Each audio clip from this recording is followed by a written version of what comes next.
This Sun-Gazette video coverage is proudly sponsored by Woodlands Bank. Hey, good afternoon. This is Chris Masse. I'm here with Sun-Gazette Rookie of the Year, Henry Huber. He's killing it for us. It's the best rookie year since 1999 when I came along. Maybe even better, if that's possible. But we're here to talk about the District 4 championships coming up this weekend. Well, actually Friday night. We got the Class A game that I'll be at. That's Muncy and South Williamsport. Muncy hosting South Williamsport. Henry's covering Loyalsock and Danville in the AAA game. We'll start with Muncy and South. You covered the semifinal between South and Canton the other night. John Girardi had Northwest and Muncy. So just, what impressed you about what South did against Canton, who was the two-time defending champion?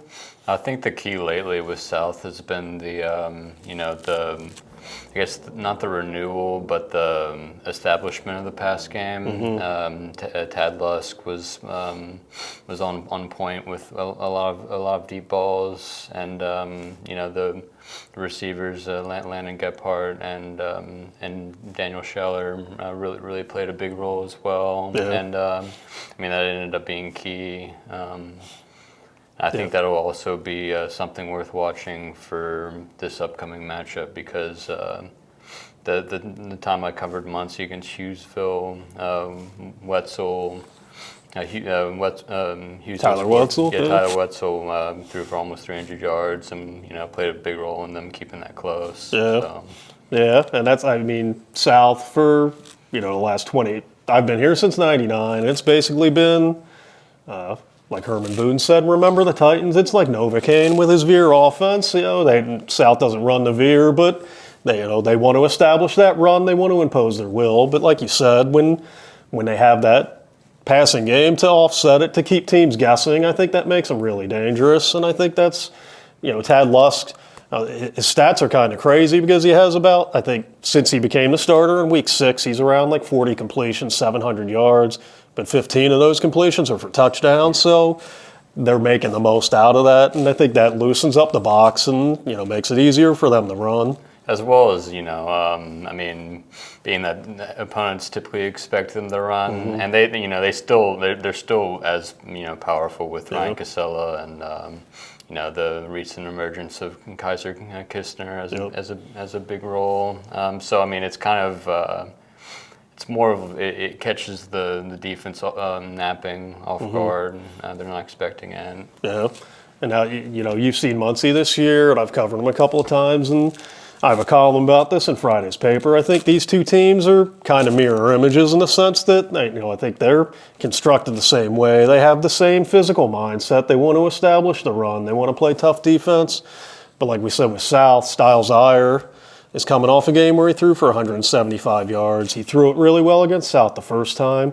Do you feel like Muncy's in that same boat where they have a great running game, but they can do some damage with the passing game too? It's they're less I guess bullet points in regards to their big passing games, but as you said, that's the most recent one. I think South has it a bit more established, but it may end up going not the way we expect it. Yeah, and the first time it was I thought it was the best game of the area this year with Muncy beating South 29-28 in overtime. They both went back and forth. Both teams overcame 2 7-point deficits at different times. Muncy wins on the 2-pointer. I don't think it's going to be necessarily that exciting. I hope it is, but are you anticipating another close game like that? I think I really can't see it going any other way. Two great coaches. They know how to adjust. Great offense, great defense. I really don't see it being lopsided either way. Yeah. Yeah, that's why I feel that way too. I feel like they're so even. It's been a great rivalry over the last 2 decades. The last 2 games in the series, last year Muncy won by 7, and it was tied until the final 2 minutes. So I feel like it's going to be the same way. And I'm going to go with, just kidding, I'm not going to tell you because then I don't want the fans getting mad at me there. Whoever wins, somebody will say, oh, you didn't believe in us. But both teams have overcome a lot of adversity this year, a lot of injuries and things like that. So I think for them both to be here, says a lot about their depth and their character. Mm-hmm. And on on Salison, they've had a lot of big things occur this season. With Eisworth, breaking the program record for wins, reaching 100 wins with their last regular season win, and overcoming Canton, which has been a thorn in their side the last couple of years in the district semis. So, it's. It'll be interesting to see what they end up, how their season ends up rounding out. Yeah. Quick shout out to Canton. They also were hit hard by injuries, but gave South all they could handle and had another great season up there. But we're going to move on to the AAA game now. I said how South and Muncy kind of mirror each other. I think Sock and Danville do a lot, and in the sense that they're so explosive, both teams. Passing games are among probably the best in the state. And I don't think you've seen Danville, but I think you've seen the numbers that they've put up. You've seen Loyalsock a couple of times. You're covering the game. How excited are you to see two teams with the firepower that these two have collide? Oh, I'm incredibly excited for the matchup. I think it's going to be a real battle of two air arsenals. One in Matt and Patrick. It's he's put up video game numbers, 45-6 touchdown to interception ratio, almost 300 yards, 67% completion rate, and then on the other end, it's much of the same. I think that Danville's a bit more explosive. They have an 1,000-yard rusher, but I think it's going to be back and forth and a lot of fun. Yeah. Like you touched on, Bo Sheptock, who's a Berwick transfer, went over 1,000 yards rushing, and I think if there's one edge that Danville has when it comes to the offenses, I think they've been a better running team this year. But Loyalsock's Tyler G has shown that he can do some damage running, and Dolan Harmon was hurt for a while. He came back and ran the ball pretty well.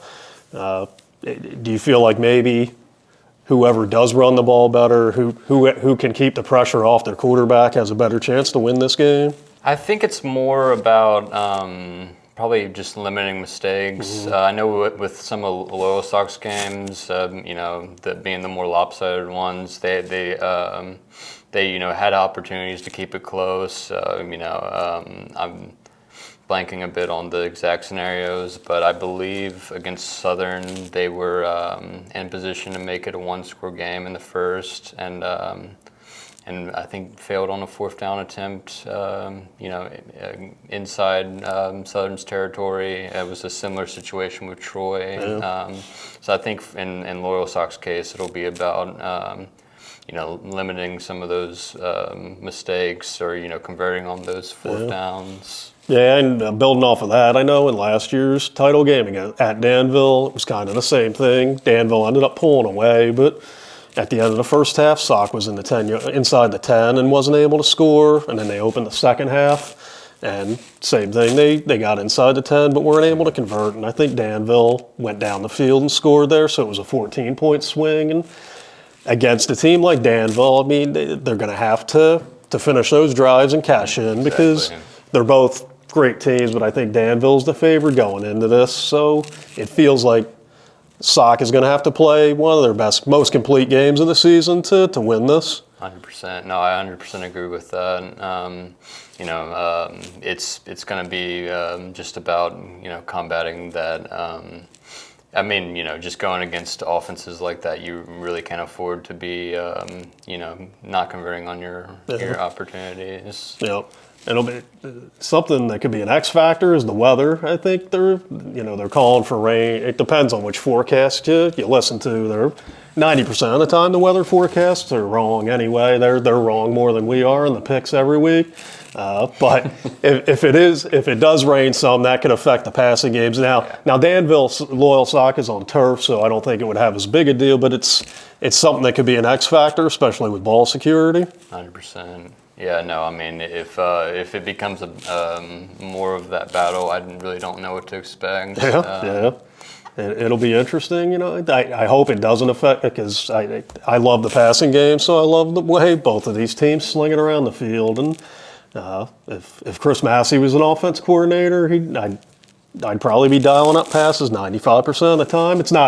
It's not smart, but that's just the way I would do it. I love seeing the ball in the air, which Muncy and South probably not going to see it nearly as much as you will with Williamsport and Danville, but both these games are going to be really fun ones. We're looking forward to it. Before we go here, I want to touch on Jersey Shore. They played in their district final last week in the 4A final and lost to a Selinsgrove team that looks like a juggernaut right now. I think I'd be surprised if Selinsgrove doesn't win this week and then win. I think Selinsgrove's going to get to the state semifinals this year. But regardless, everybody knows, you know, about the tragedy of Max Engel's passing, and Jersey Shore had to overcome so much this year. Just to continue playing this year was amazing. And then they go 10-0-1 into that game.